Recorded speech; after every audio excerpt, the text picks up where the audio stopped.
सिंह, पहले आपसे समझना चाहूंगी, एक समय ऐसा था जब चीन और अमेरिका का G20 जैसे सम्मेलन में दबदबा रहा करता था, लेकिन अब चीन तो किस तरह से नहीं आ रहा, विरोध कर रहा है, ये हम लगातार बता रहे हैं, लेकिन अमेरिका भी भारत की नई पहचान, आर्थिक मजबूती को समझ रहा है, इसीलिए पहले आ रहे हैं राष्ट्रपति। नहीं, आपने तो सारा कुछ खुद ही कह दिया कि यूएस और चीन का दबदबा था, है नहीं ना। चाइना के प्रेसिडेंट को पता है कि अब उनका दबदबा नहीं है, ही इज गिल्टी, वो बहुत ज्यादा कमजोर। देखिए, उनको अगर हम ये बोलेंगे ना डर रहे हैं, वो डर नहीं रहे होंगे, लेकिन वो जनता को फेस कैसे करें। इस पर्टिकुलर G20 का क्या वो है theme, one world, that means China is not part of that world. ये मैं नहीं कह रहा हूं, वो खुद इवेलुएट कर लें। One family, that means he is not part of the family, वो फैमिली का भी पार्ट नहीं है। वन फ्यूचर, वो अपना फ्यूचर वर्ल्ड और एक फैमिली के साथ नहीं देख रहे हैं, उनकी बदकिस्मती है।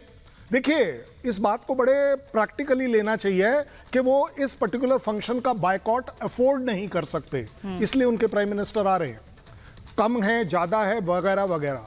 अब मुझे एक बात बताइए, जिनपिंग अगर आ भी गए, क्या वो आंसर कर पाएंगे कि जनाब आपने ये जो मैप इशू करे हैं पूरे वर्ल्ड में, ये इंडिया के कॉन्टेक्स्ट की बात मत करिए, वर्ल्ड के कॉन्टेक्स्ट में नेपाल जैसा एक छोटा सा कंट्री अगर वो भी प्रोटेस्ट कर रहा है, दैट मीन्स कोई तो जायज बात है। चलिए कोई बात नहीं, आपकी आदत है ये करने की।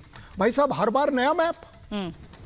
कल जो आपने मैप पिछले साल इशू किया था, उसमें और आज वाले में फर्क है, आज से 25 साल पहले वाले में फर्क है। तो आपका मैप की वैल्यू क्या है? We don't acknowledge such map. Protest is diplomacy, no problems about it. वो बोलते हैं ना, इज्जतदार लोगों के लिए डिप्लोमेसी होती है। इनके लिए थप्पड़ ये पड़ गया कि आजकल चीन को रियलाइज हो रहा है कि भारत उसकी हर स्टेप को चैलेंज करेगा, हर स्टेप में उसके खिलाफ खड़ा होगा सच्चाई के लिए।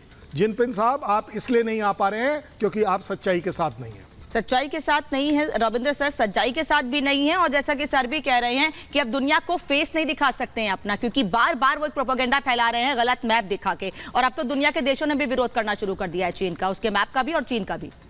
जी हाँ, बिल्कुल। चाइना एक तरह से अपने पत्ते खोलते जा रहा है, चाहे जितना समझता है वो पत्ते छुपा रहा है, पर उसके उतरे पत्ते खुलते जा रहे हैं। बट ओवरऑल में देखिए, आज की दुनिया कोविड के बाद, रशिया यूक्रेन वॉर के बाद या उसके मिडल में, और चाइना अमेरिका की ये जो टेंशन्स है कि नंबर 1 एम्पायर कौन है, ये दुनिया इस समय एक नए एरा में आ गई है। इसको मैं नया वर्ल्ड ऑर्डर नहीं कहूँगा।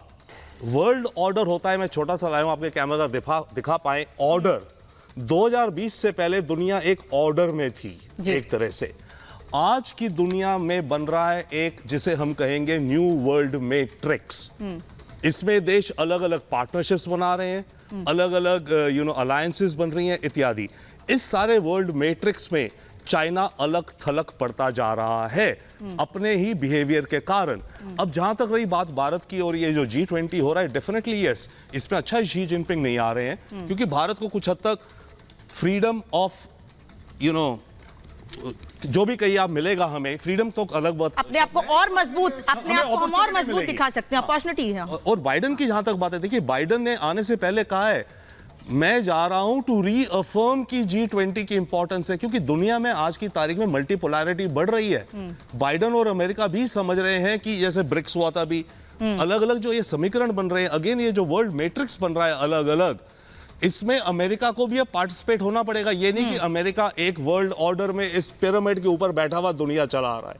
तो बाइडेन भी जो आ रहे हैं और वो कह रहे हैं कि मल्टीलैटरल इंस्टीट्यूशंस, जो वर्ल्ड बैंक, IMF वगैरह, फाइनेंशियल, ग्लोबल साउथ, इन सब के कंसर्न्स को लेना पड़ेगा पूरी दुनिया को, और इसको ड्राइव कर रहा है इंडिया। इस पूरी एजेंडा को, इस पूरी डिस्कशन को, ऐसी डिस्कशन कोई और नहीं कर रहा है, भारत ही कर रहा है इस समय, और दुनिया को ये इस समय जरूरत है।